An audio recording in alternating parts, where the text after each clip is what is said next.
안녕하세요. 버무라묵독파입니다. 구독과 좋아요, 알림 설정, 회원가입 부탁드리겠습니다. M2 통화량이 4.2배 증가를 했습니다.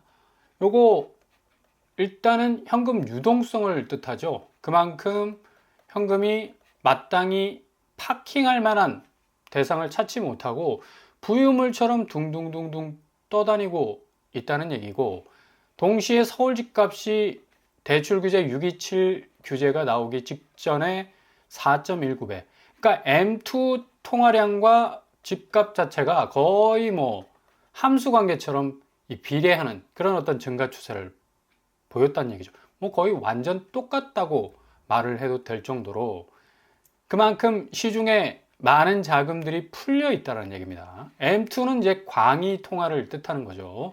한국은행이 통화 및 유동성 지표 추이를 늘 발표를 하면서 이 광의 통화, 결국에 가서는 시장에는 굉장한 어떤 유동성의 흐름들이 넘쳐 흐르면서 결국 이 부동산 쪽으로 기울어진 이 자금의 흐름들이 계속적으로 이어졌기 때문에 그만큼 6월 이전에 아파트 집값을 뭐 어마무시하게 올렸던 그런 어떤 변동 요인이 될 수가 있었겠고요. 자, 이렇게 되다 보니까 10억 넘는 아파트들 뭐 어마무시하게 거래가 됐었습니다. 거래량만 따져보면 거의 6월 달 거래는 12,000건을 찍었어요. 그것도 강남상과 마용성 집중적으로 15억 이상 되는 이 거래가들 많이 찍었고, 여기 아파트들 대체적으로 20억 가량 되는 어떤 아파트 수위를 자랑을 하고 있어서 뭐 엄청난 신고가, 최고가 랠리가 계속적으로 이어지는 것처럼 보였었습니다. 근데 627 규제가 딱 터지면서 줄줄이 그런 계약들이 완전히 이제 취소 국면에 오게 됐고, 지금 뭐 집을 사면 호구라는 말이 등장할 정도로 고점에 물린 집값 자체가 굉장히 시장 상황에서는 비정상적인 거래라는 그런 이제 인식들이 싹트기 시작을 한 거죠. 뭐 어쨌거나 저쨌거나 내가 아주 불리한 자금을 땡겨올 수 있는 환경에서 세상의 모든 자금 끌어모아서 그냥 불나방처럼 서울의 고가 아파트 뛰어들어도 그 수순에서 2배, 3배 정도의 시세 차익을 챙길 수 있다는 그 꿈은 이제 정말 꿈처럼 완전히 와르르 부서지게 생겼다는 얘기입니다. 결국 이렇게 현실적으로 그 집값이 정상적인 집값이 아니라는 인식 자체가 이게 하나의 집값 자체의 어떤 분수령이 될 수밖에 없는 거고요. 결국 대출 규제 여파로 인해서 10억 초과 아파트 매수 심리는 꽁꽁 묶이게 생겼어요. 뭐 솔직히 비강남권 아파트 중에 10억이 넘어서는 절대 안 돼 라는 어떤 인식을 가진 그 아파트들조차 뭐 15억, 20억까지 찍었었으니까 당연히 이제 자금 부분에서 막혀버려, 그리고 그 자금 경색 현상이 더 이상 황금성이 다 떨어져 버린, 너덜너덜해져 버린 아파트 가치의 붕괴 현상을 초래할 가능성이 높기 때문에 부동산 시장의 변곡점은 9월에 거의 최정점을 찍을 가능성이 아주 높아졌다는 얘기입니다. 지금 뭐 떨어지는 칼날 누가 잡겠습니까? 그냥 손 잘리게 생겼습니다. 이거 자칫 잘못 고점에 올렸다가는 평생 고생할 수 있을 가능성이 높기 때문에, 반면에 이런 집주인들의 다급함과는 반대적으로 무주택자들 결국 시간의 어떤 유리함을 가지고 있습니다. 결국 시간표는 무주택자에게 돌아갈 가능성이 높다는 얘기예요. 일단 부동산 시장 자체가 50년 전부터 한국의 개발사와 함께 엄청난 어떤 성장세를 뭐 다져왔었고, 그동안 그 성장세를 바탕으로 해서 아파트가 가장 한국에서는 안전자산이고 수익률이 높은 자산으로 인지가 됐었습니다. 근데 이게 뭐 경제 구조를 완전히 비정상적으로 만들어버리는 그런 어떤 토대가 됐었기 때문에 전체적으로 그 아파트 자체가 하나의 건전한 자산으로서 커가기 위해서는 이게 부실한 대출이 그 기저에 깔려 있어서는 안 되잖아요. 정직하게 자기 자산 가지고 어느 정도면 대출은 필요하겠지.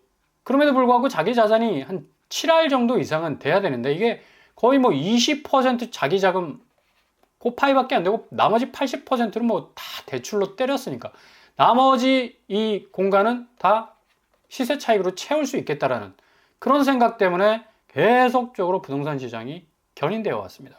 이제 50년, 반백년 만에 저비용 고효율을 꿈꿀 수 있는 그런 어떤 시기가 열릴 수 있게 됐고요. 저공비행으로 갈 수 있는 문은 정말 서서히 지금 열리고 있다.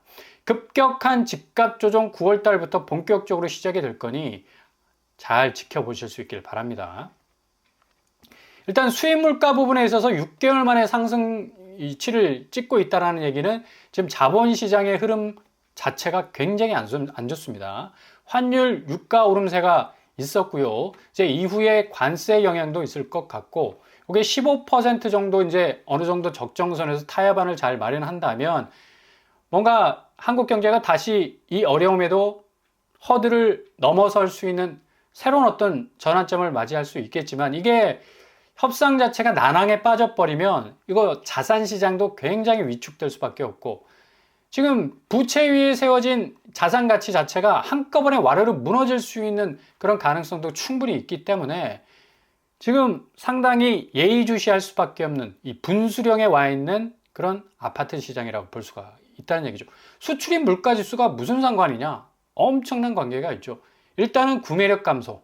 물가 지수가 국내 물가가 계속적으로 오르는 그런 양상으로 갈 수 있는 토대가 될 수가 있습니다. 그렇기 때문에 앞으로 부가가치가 가장 높은 부분에 있어서의 아파트 공략은 전혀 이제 할 수 없는 엄청난 장벽이 쳐질 수밖에 없다라는 얘기죠. 지금 한국은행에서 발표한 7월 수출입 물가 지수를 보더라도 상당히 상승세를 지금 띄고 있습니다. 물가 자체가 어느 정도 좀 안정적인 기조로 흘러가야 되는데 하늘이 이것 때문에 지금 집값 문제도 그렇고 집값도 오르죠. 물가도 오르죠. 지금 주거비 상승 문제가 한국에 있어서는 가장 큰 골칫거리가 될 수밖에 없어요. 일본이나 지금 뭐 미국 같은 경우는 어느 정도 자본시장 쪽으로 많은 현금들이 이동했기 때문에 굳이 부동산 시장에 목맬 이유가 없거든. 일본은 또 아픈 만큼 성숙해진다고 30년 전에 그 엄청난 버블을 경험한 이후에 이제 더 이상 주거에 대해서는 그 가치 부여가 칼라가 틀립니다. 결국에 가서는 투자 대상이 아니라 주거. 그러니까 어느 정도 안정적으로 내가 삶을 영위할 수 있는 공간으로 생각을 하는 거지. 우리나라 사람처럼 모든 자기 은퇴 이후의 삶까지도 이 자산이 책임져 줄 수 있겠다라는 그런 환상에 그냥 신기를 쫓다 보니까 이까지 지금 오게 된 거예요. 이게 지금 일본은 30년 전에 터졌는데 지금 우리는 올해 만약에 이게 용암 분출처럼 터져버리면 걷잡을 수 없는 20, 30년간의 저성장을 경험할 가능성이 높다는 얘기죠. 그래서 빨리 지금 집값 자체를 정상화시켜야 된다는 얘기입니다. 수출 물가 지수가 지금 상당히 비상한 어떤 모습을 보여주고 있는데 결국 수출입 물가 지수가 삐걱삐걱 되다 보면 국내 물가 지수를 잡을 만한 이 기저의 어떤 움직임을 전혀 보이지 못할 가능성이 높다는 얘기입니다. 농림수산물이 뭐 전월 대비 4.2% 정도 올랐고요. 공산품 역시도 1% 정도 오르는 그런 추이로 가고 있어요. 수입물가 지수도 지금 뭐 0.9% 정도 상승을 했는데 아마 관세 영향을 받으면 이거 더 뛸 가능성 높습니다. 인플레이션 현상은 확실하게 한국 경제를 위협하는 가장 큰 변동 요인이 될 수가 있겠고, 지금 페드가 미국이 그렇게 호황기를 누리고 있음에도 불구하고 계속적으로 인플레가 위험하다. 그래서 우리는 기준금리 동결로 갈 수밖에 없다라는 주장을 하고 있지 않습니까? 한국 역시도 이런 어떤 수순에 와 있다는 얘기죠. 결국에 가서 물가지수가 계속적으로 높아버리면 부가가치가 가장 높은 20억, 30억 하는 아파트 누가 사줄 수 있겠습니까? 구매력 엄청나게 감소될 수밖에 없겠고, 지금 대출 규제로 인해서 엄청난 거래량 감소를 지금 맞이하고 있는 상황에서 이런 어떤 경제 기조의 수출입 물가 지수에 영향을 받는 물가 지수 또한 계속적으로 높아지게 된다면 아파트 시장은 거의 초토화된다고 볼 수가 있다라는 얘기예요. 그래서 금통위는 기준금리를 2.5% 동결한 이후에 국내 경제가 당분간 낮은 성장세를 이어갈 것이다 라는 예상을 지금 계속해서 좀 내놓고 있지 않습니까? 불확실성, 가장 큰 무역 부분에 있어서의 경제 변동성이라고 할 수가 있겠죠. 그리고 수도권 주택 가격 오름세, 가계부채 증가세, 이게 가장 지금 한국 경제의 아킬레스건을 꽉 쥐고 있는 부분인데, 부동산이 해결되지 못한다면 한국 경제는 앞으로 절대로 한 발짝도 나갈 수 없는, 이러지도 못하고 저러지도 못하는 굉장한 리스크를 떠안고 있는 상황으로 갈 수밖에 없다는 얘기입니다. 지금 환율도 지금 1,400원은 이미 이제 열어놓은 상태고, 1,391원, 또 1,380원까지 지금 왔다리 갔다리 하고 있는데, 지금 미국 국채 금리도 장난이 아니죠. 4.4%. 그리고 30년물은 뭐 5%도 넘어버리는 그런 어떤 양상도, 이게 일주일 단위로 좀 꺼졌다가 다시 올라갔다, 좀 꺼졌다가 다시 올라갔다, 널뛰기 하듯이 국채 금리가 이렇게 왔다리 갔다리 하는 건데, 역시 미국 브랜드는 절대로 포기하지 못하겠다라는 어떤 외국인 투자자들, 어떤 미국 국채 시장의 어떤 강골한 어떤 이미지라고 볼 수가 있겠죠. 이건 결국 가서는 국채 금리로 끝나는 게 아니죠. 한국의 주담대 금리로 바로 이어지기 때문에 지금 가상금리 시중은행에서 계속 올리지 않습니까? 달러의 어떤 변동성과 국채 금리의 변동성이 그대로 직격을 하는 거라. 그래서 지금 미국의 다우와 나스닥과 S&P 500이 이런 변동성 때문에 계속해서 자본시장이 약화되는 추이를 보이고 있는데, 지금 한국 자본시장 역시도 코스피가 지금 3,100선에 머물러 있습니다. 3,500선, 그리고 4,000까지 가야 한다는 어떤 이 상당한 어떤 자본시장 회복에 대한 당위성들이 쫙 깔려 있었는데, 그 기대감이 조금씩 뒤로 후퇴하는 듯한 그런 느낌적 느낌도 들고요. 아무튼 간에 이런 금리와 환율 변동성, 자본시장의 변동성은 결국에 가서는 한국 아파트 시장을 그대로 직렬 연결해서 바로 딱 때릴 수 있는 쓰나미로 몰려올 가능성이 높다. 그래서 굳이 뭐 대출 규제 때문에, 그리고 부동산 규제 때문에 집값이 떨어진다? 천만에이션. 앞으로 몰려올 대외 변수가 어마무시합니다. 그렇기 때문에 당연히 한국의 부동산 집값은 조정될 수밖에 없겠고, 이게 얼마나 단기적으로 조정이 되느냐, 그리고 얼마나 장기적으로 가느냐, 그리고 얼마만큼의 어떤 큰 폭으로 떨어지느냐가 관건이 되겠죠. 지금 은행 보십시오. 코픽스 금리가 이렇게 계속 떨어지고 있는데, 코픽스 금리는 변동 주담대 금리의 기준이 됩니다. 코픽스 내려가면 변동금리도 자연적으로 은행에서 내려야 되는데 오히려 역으로 가고 있잖아. 주담대 금리 계속해서 펌프질을 하고 있어요. 결국에서 시중은행 같은 경우는 대출 수요가 대출 규제 때문에 좁아질 수밖에 없어. 그래서 빨대를 딱 꽂아가지고 금리를 높여버리는 그런 방향으로 가고 있기 때문에, 앞으로 대출 규제뿐만 아니라 시중은행에서 대출 창구를 통해서 내가 대출 받기 위해서는 엄청난 고금리를 감당을 해야 됩니다. 실질적으로 뭐 3.5%에서 뭐 4.0% 얘기하고 있는데, 이건 온갖 우대 금리를 다 녹여놓은 금리고, 실질적으로 체감적 금리는 4.5%에서 5.5%예요. 이게 6% 가기 뭐 금방 가죠. 6% 넘어버리면 구렁이가 담 넘어가듯이 7%까지 갈 수가 있어요. 이렇게 되면 기존에 차주, 영끌 받으신 분들은 이제 집을 이고 다니다가 결국 집에 깔려 죽게 생겼어. 그만큼 엄청난 금리 압박에 시달릴 가능성이 높아졌다는 얘기입니다. 이렇게 금리 압박이 높아지면 분양권 이하의 가격 던지고 나오죠. 혹은 이걸 더 이상 어버버버 하다가 경매로 넘어가 버리죠. 경매에서 정말 계속 경매 시장도 지금 낙찰가가 계속 낮아지고 있거든요. 유찰되면서 시가보다 훨씬 뭐 반토막 날 정도의 가격으로 쏟아져 나올 가능성도 높다는 얘기입니다. 그래서 이렇게 지금 부동산 시장은 전후좌우를 뒤돌아봐도 어느 한 곳 뭐 상승, 반등, 우상향을 얘기할 만한 구석이 하나도 없다는 얘기입니다. 지금 가계대출 증감 추이를 보십시오. 6월 달에 무려 6조, 거의 7조까지 늘었어요. 작년 8월에 거의 9조까지 늘었었거든요. 같은 어떤 과정이었다. 이게 627 규제가 없었으면 이거 2조 20억으로 안 줄었어. 분명히 7, 8월 되면 뭐 7조에서 9조까지 늘었을 겁니다.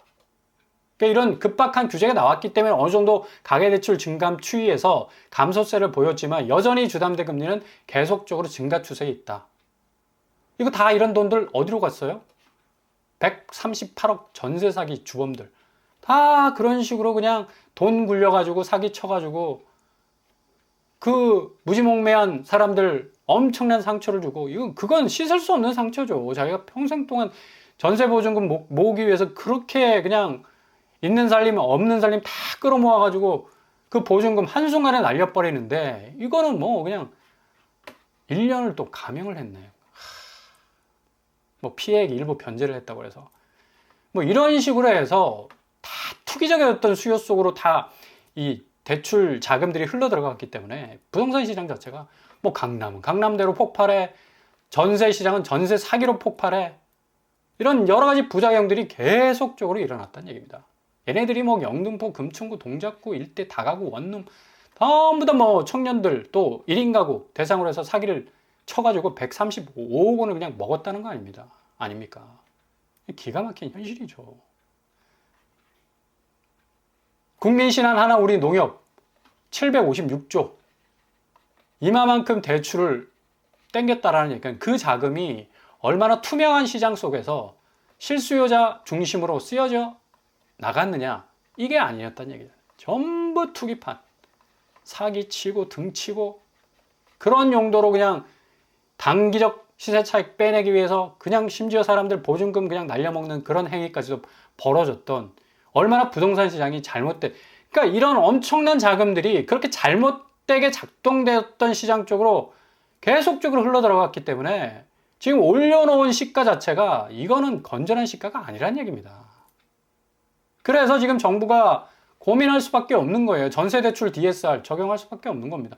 실수요자들이 전세대출 통해서 뭐 건전하게 자기 집 마련하기 위해서 안정적인 임대 환경 들어가기 위해서 대출 받는 거 좋습니다. 근데 이게 전부 전세 사기 혹은 갭투, 뭐 투기판적인 요소로 다 자금판 깔아놓고 거기에 그냥 뭐 빠찡거 하듯이 돈을 쑤셔 넣었으니까 이것 자체가 규제가 돼야죠. 정책자금 역시도 이거 엄청나게 외곽에서 그냥 돌아들어 흘러 들어오는 어떤 대출 수익이기 때문에 급격하게 홍수처럼 불어날 수가 있어요. 규제지역 LTV 40%로 낮출 가능성 아주 높아졌습니다. 그리고 주택담보대출 위험 가중치 상향 조정하는 그런 어떤 이 대책도 지금 마련할 것 같고요. 아무튼 9월달 되면 더 강력한 어떤 규제 조치가 카드로서 나올 가능성이 아주 높다는 얘기입니다. 그 전세 시장 자체의 어떤 이 갭 투자, 그동안 집값 자체를 너무나 지옥으로 만들었던 또 하나의 변동 요인은 아니었습니까? 지금 뭐 공공분양도 뭐 연끌 대출 받아가지고 입지 좋은 과천이나 뭐 또 준강남 쪽에 해당되는 경기도 쪽 젊은 사람들이 연끌 대출해가지고 단기적 시세 차익을 노리기 위해서 그렇게 또 진입하려는 그런 시도들도 있기 때문에 아무튼 이런 대책들은 실수요자에 대해 뭐 직격적인 어떤 피해를 줄 수 있다는 비판도 나올 수 있겠지만 그렇지 않습니다. 실수요자들은 대출 파이가 적어 기본적으로. 근데 얘네들은 그냥 막 완전히 그냥 때려먹기 시작하는데 정신없이 그냥 이런 식으로 집값 이 판사리를 흔들어 버리는 그런 어떤 이 작용을 했기 때문에 부작용으로 뭐 그대로 드러날 수밖에 없는 거죠. 그래서 늘 제가 말씀드리는 무순위와 분양가 상환제와 공공분양, 공공임대 늘 생각하시라고 말씀드렸죠. 9월 달에 3, 4억대 무순위가 나옵니다. 여기 지금 10억, 16억하고 뭐 20억까지 갔었죠. 롯데캐슬 아파트인데 6호 타입 3억대, 84 타입 4억대, 102 타입 5억대. 여기 한번 무순위 집집이 나왔었는데 뭐 어마무시 몰렸었고요. 나오게 되면 일단 20평대는 3억대였기 때문에 지금 12억 8천 정도 합니다. 한 4배 정도는 싸다고 봐야죠. 그리고 30평대 16억 정도 하고 30평대가 4억대니까 충분히 이 어느 정도 시세 방어력을 갖출 수 있는 그런 어떤 가격이다라고 말씀드릴 수가 있겠습니다. 동탄 롯데캐슬 다시 한번 아마 마지막 기회가 될 것 같아요. 두세 채 정도 나올 거라고 지금 소문이 들려지고 있는데 입주자 모집 공고가 나오면 확실하게 업데이트를 해드리도록 하겠습니다. 평면도 이렇게 생겼고요. 확장형입니다. 일단 이런 식으로 뭔가 치고 빠지는 틈새 좀 잘 보시고요. 그리고 무순위 집중 외에 떨어지는 구축들 좀 잘 지켜보실 필요가 있습니다. 마포가 지금 상당히 하방 압력을 많이 받고 있는데 6억씩, 5억씩 하락하는 곳들 눈에 띄고요. 용산구도 마찬가지예요. 42억. 야, 여기 한남더 이름 뭐 그냥 제껴두자. 용산구 도원 삼성 레미안 6억 하락하는 추세. 성동구 현대그린 역시 4억 2천 정도. 마용성이 급격하게 지금 무너지고 있기 때문에 여기 진입하기를 원하시는 분들은 조금 시간적 타이밍을 보시고 시간차 공격하셔도 되겠고요. 노원구 역시도 뭐 풍선효과 때문에 오히려 집값이 더 올라갈 거라 얘기했지만 5억대, 4억대 거의 5억 가까이 떨어지는 것도 즐비합니다. 6억대, 5억대로 지금 형성이 되어 있는데 좀 잘 지켜볼 필요가 있죠.